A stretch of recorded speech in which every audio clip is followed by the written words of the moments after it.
enfants ont reçu le vaccin britannique au Ghana, au Kenya et au Malawi, montrant une réduction substantielle des cas graves selon l'OMS. Le Niger vient aussi de donner son feu vert pour administrer aux enfants de moins de 5 ans le vaccin RTS-SA contre le paludisme, afin de lutter contre cette maladie qui a tué plus de 4000 personnes dans notre pays. Il y a un certain nombre de stratégies de prévention qui ont été déployées et qui ont quand même fait leurs preuves. Mais nous nous sommes rendus compte qu'il y a toujours des insuffisances. Et au vu des résultats obtenus par les pays qui ont commencé donc à mettre en œuvre cette vaccination contre le paludisme,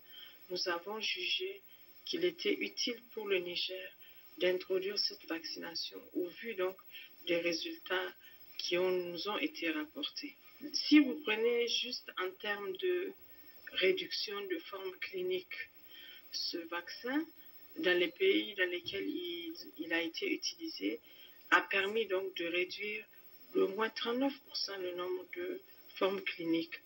au moins 30% le nombre de formes sévères,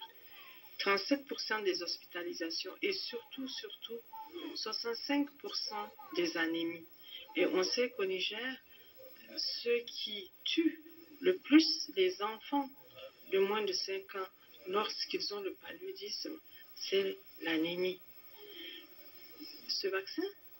a permis également de diminuer de plus de 30% les transfusions sanguines. Vous savez également qu'au Niger,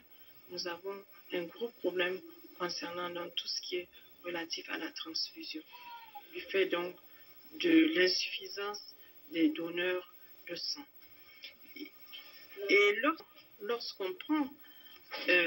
toutes les stratégies que nous mettons en œuvre, notamment l'utilisation de la moustiquaire, notamment les campagnes de chimioprévention du paludisme saisonnier, lorsqu'on associe donc toutes ces stratégies de prévention à la vaccination, cela permet une réduction de plus de 75%.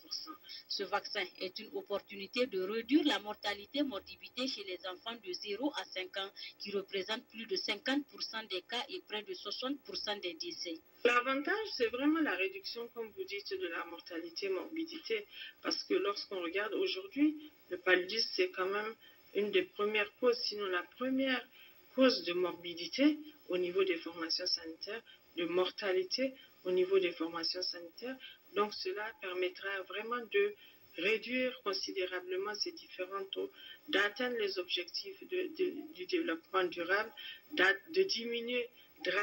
drastiquement donc les charges qui sont dues donc à toutes ces dépenses de santé et qui grèvent considérablement les budgets des ménages, parce que ces fonds, ces ressources qui sont orientées parmi les ménages pour la prise en charge donc des enfants qui sont malades et des conséquences aussi des maladies, parce qu'un enfant, lorsqu'il fait un neuropalu, il peut malheureusement avoir des séquelles graves qui vont le poursuivre toute sa vie.